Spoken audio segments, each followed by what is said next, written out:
Welcome to all my students.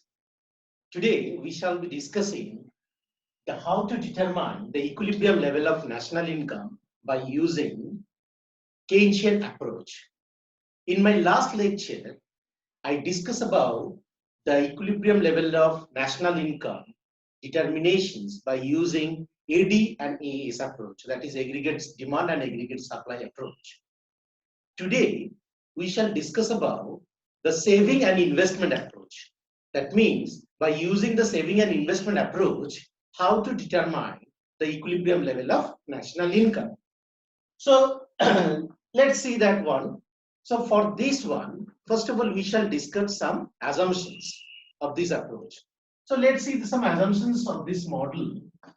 That the assumptions of the model, since we are basically discussing the very simplistic model where there is a closed economy without any government. That means it is a closed economy without any government. So the first assumption that it is a closed economy. It is a closed economy. So if it is a closed economy, as I told you earlier also, that means there is no export, no import. Therefore, export, import, X stands for export, M stands for import. So no exports, no import, that will be is equal to 0. So export, import, that is equal to 0. Okay. Number two, second one. The second one, that there is no government. There is no government. There is no government. So if there is no government, that means the government, therefore, the government expenditure, which is denoted by G, the government expenditure, that will be 0. Clear? So this is the second assumption. The third assumption which will take that the consumption equation, the consumption function, it's a linear form. Consumption function is a linear form. Linear form. That means we assume that C equal to A plus BY.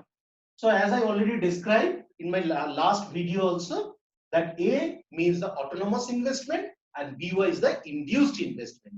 And here the B is called the marginal propensity to consume. Okay. So now the fourth assumption is that the investment is considered as autonomous investment only. Autonomous investment only. That means that here we consider that I is equal to I bar, which is positive and fixed. Positive and fixed. That.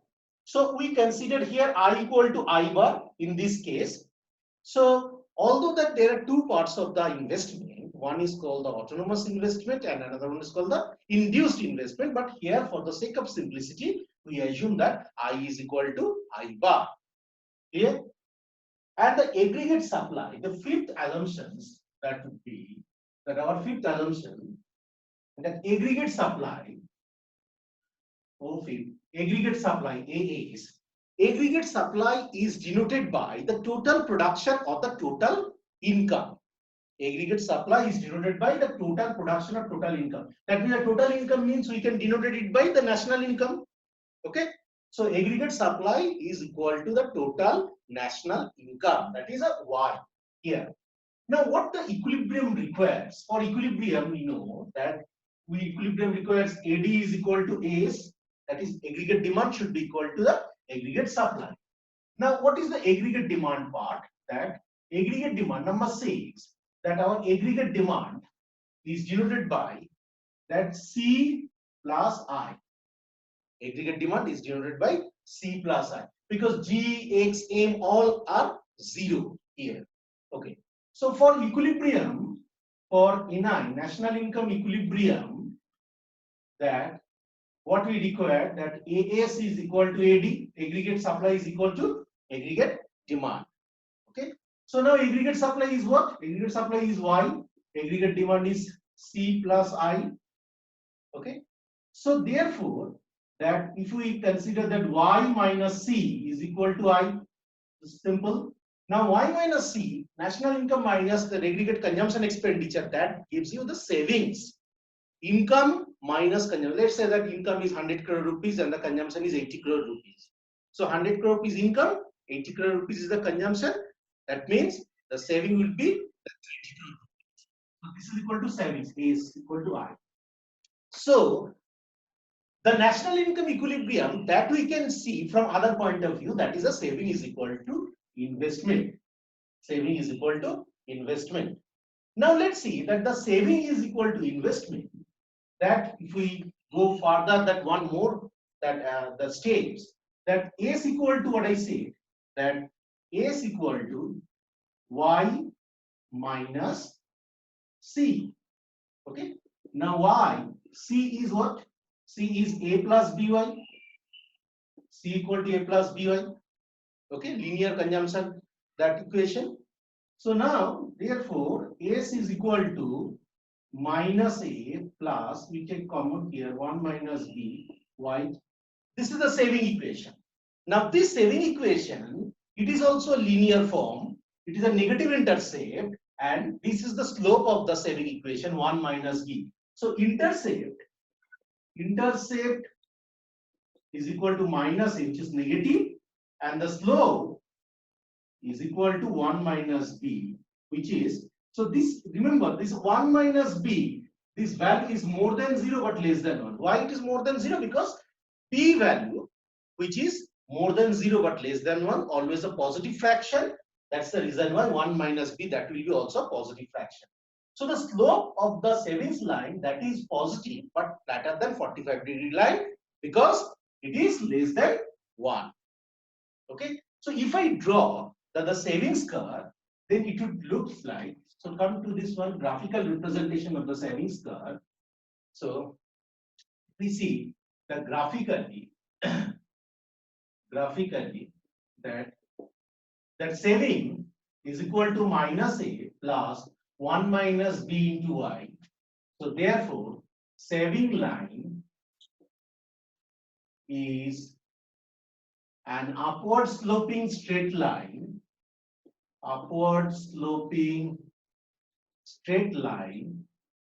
with negative intercept,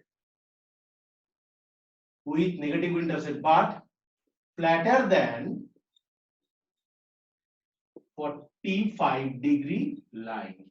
So it is flatter than 45-degree line. So if I draw the savings curve, so it looks like this. Here we take the national income, here the 0, here the savings, positive savings, here is a negative savings. So it would be, looks like this. This is a savings curve. So this intercept, this is a negative intercept. Why this is a negative intercept? Because if the people, they don't have any income, then for survival purpose, the people, they will be using their past savings. The savings, the money which they have saved earlier, that money they will be using for consumption purpose once their income becomes 0. So naturally their level of saving, that will go down. That is the reason why that this part is a negative, minus A, this one. If the income becomes 0, then savings becomes minus A. Okay. Now come to that investment is curve. If we see, look at the investment curve, that from our assumptions, what is the investment curve? That I is equal to I bar, which is positive and fixed. So if I draw the investment line, so that will be I equal to I bar, which is parallel to the horizontal axis, because that investment is an autonomous investment which is fixed and positive. That is the reason why this line will be parallel to the horizontal axis. Now what the equilibrium requires? Equilibrium requires saving equal to investment. Now where the saving equal to investment occurs? Now here you see this one, that where these two curves intersect each other, that point will be the equilibrium point. So this is equilibrium point. So equilibrium level of national income would be OYE. So E is the equilibrium, and the equilibrium level of national income, this much will be the equilibrium level of national income, you can see this one OYE, this much. This is called the equilibrium level of national income. Okay. So now the next part of this, the graphical representation, we need to go through that whether this equilibrium is a stable equilibrium or not. So we need to check the stability of this equilibrium. Is this equilibrium is stable or not? So let's check it that whether this equilibrium is stable or not. So stability analysis, we will be doing the stability analysis. We will be doing the stability analysis. Okay. So if we do the stability analysis, then we see that suppose what is the stable equilibrium? What is the stable equilibrium? That I said that the stable equilibrium means that an equilibrium is said to be a stable equilibrium once it deviates from its initial position. Suppose I was standing here, that was my initial position. I have deviated from my initial position from here to here, and over the time, if over the time I will come back to my original position, then that equilibrium is said to be a stable equilibrium. And if I can't come back to my original position, if I go away from my original position, then that will be the unstable equilibrium. So we need to check it that whether this equilibrium is stable or not. So let's check it out. That suppose that the national income instead of OYE, it is OY1. Then what will happen? That add OY1, which is less than OYE. Which one is more? You can see if we draw a perpendicular line, you can see that this one is here. This one is touching the investment line here, and where it is touching the savings line here. So you can see this one that it is touching the investment curve from here to here. Means if I give the name is AY1 is a investment, and if I give the name is B here, then the BY1 is the savings. That means investment greater than savings. Therefore, investment greater than savings. If the investment is greater than savings, then if the investment greater than savings, then what would happen? If I take that AD greater than AS. Investment greater than savings means AD greater than AS. If I add C both sides, then C plus I, it is C plus S, C plus I, this is the aggregate demand, and C plus S the aggregate supply. This one. So if AD greater than AS, then what will happen? Demand is more than supply. If the demand is more than supply, then what will happen? The producer will increase the production. Producer will increase the production, isn't it? So yes, production will increase. So if the production will increase, then naturally the national income will increase. AD greater than AS, so the Y increases. This. And so what will happen that we will move from Y1 towards YE. And this movement, this process will continue till it reaches to the equilibrium point E. So this process will continue till it reaches to the equilibrium point E. Clear this one? So that means it is a, we can say that stable equilibrium. You can look at from the other sides also, this one. Let's say income is Y2, OY2. So OY2, you can see that is OY2 is greater than OYE. So if OY2 is greater than OYE, then naturally that just opposite AD less than AS. If AD less than AS, then national income decreases, and this process will continue till it reaches to the equilibrium point E. So either you look at from the left side or you look at from the right side. Over the time, it will once again come back to its original equilibrium position. That's why this equilibrium is a stable equilibrium. I hope this concept is clear to you. And if you are having any problem, then you can write in the chat box and I will clarify your doubts. Now, if we say discuss with another part, that the investment in this case that we have considered only autonomous investment. Okay. Now say instead of autonomous investment, if we add that induced investment part, then what will happen? Let's see that. So we are considering now, along with all the assumptions that will remain same, all the assumptions will remain same. Now we consider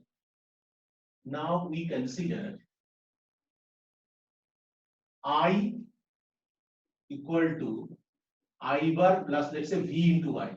So autonomous investment part we have added. Earlier there was I equal to I bar only. Now we have incorporated the autonomous investment part. Okay, so this slight changes we have done, and in reality this is actually that we can see that these two component, autonomous and the induced component. Okay, so here what is the V? V is what? Now V is called V is called the marginal propensity to investment. Marginal propensity to investment, that is MPI. That is MPI. And the marginal propensity to investment, that you can get it very simply, that if you differentiate this one with respect to Y, differentiate this equation, differentiate I with respect to Y, then you will get it di by dy. I bar is constant, so 0. Vy, if you differentiate V, dy by dy, so that is V. That means change in investment due to change in national income is called the V. That is called the marginal propensity to investment. That is MPI. And this V, you know that this V is more than 0 but less than 1. This is also more than 0 but less than 1, because as the income goes up by, let's say, 100%, investment normally that investment won't take place the 100%. That a part of income that is invested in the business. So if the income goes by 100%, increases by 100%, the investment may be for 50%, 50%, 30%, 60%.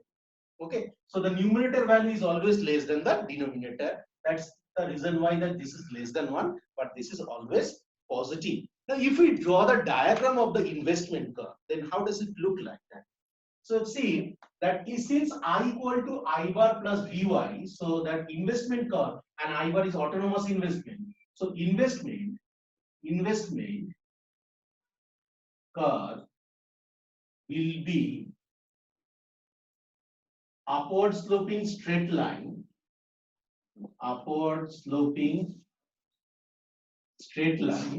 with positive intercept. So that means it looks like this.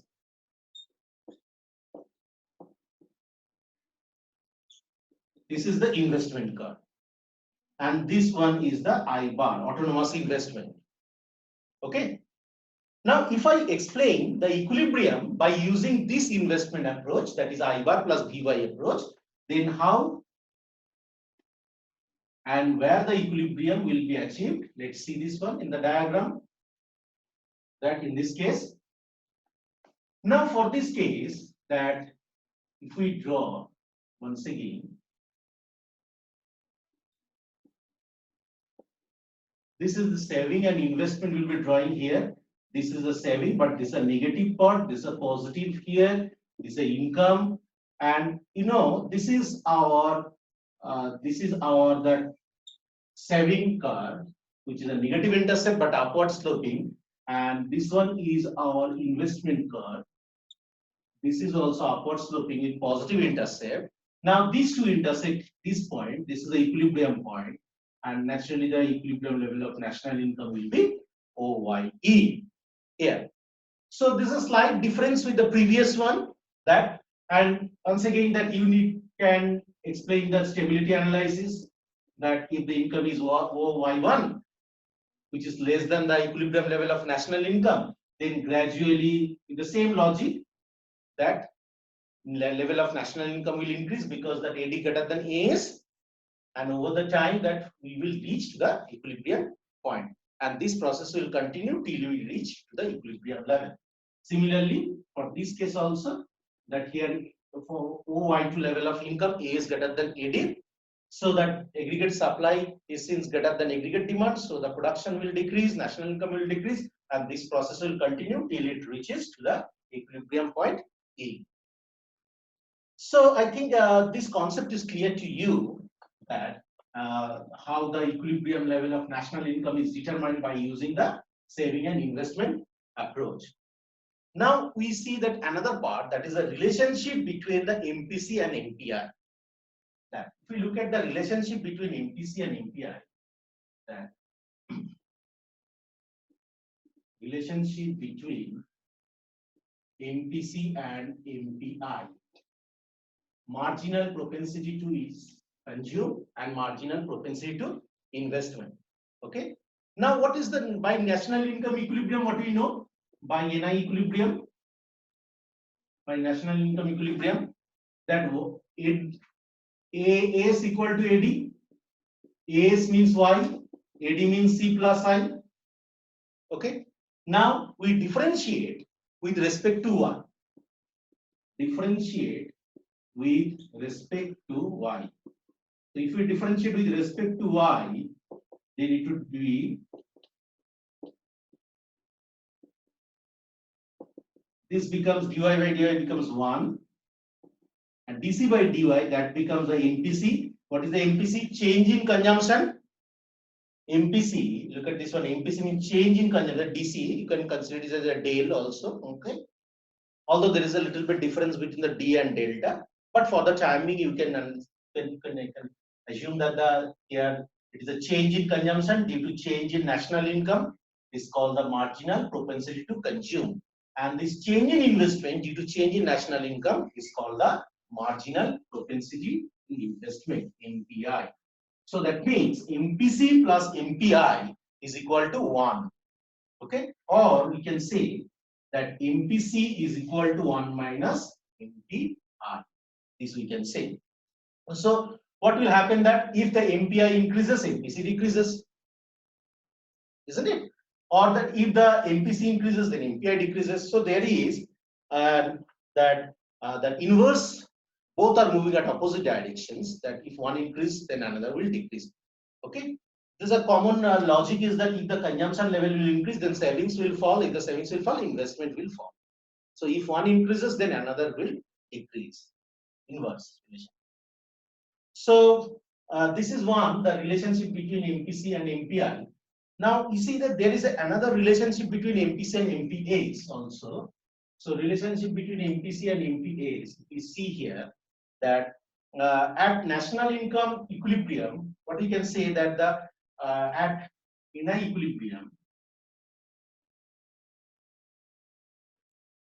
at NI equilibrium, Y is equal to is nothing but C plus AS. Okay, income equal to consumption plus savings. Okay, so differentiating with respect to Y, so dy by dy, dc by dy plus ds by dy. This becomes 1, dy by dy. Dc by dy is what? That the MPC, marginal propensity to consume, and ds by dy becomes MPAs. So MPC plus MPS equal to 1, or we can say that MPS is equal to 1 minus MPC. So in this case also we can see that if MPC increases, MPS decreases, or if MPC decreases, then MPS increases. So these are the small relationship between the MPC and MPS. I hope that this concept is clear to you. I'm telling once again that if you are still having any doubts or any confusions, then you can write your questions in the chat box. I will try to clarify your doubts. So thank you very much.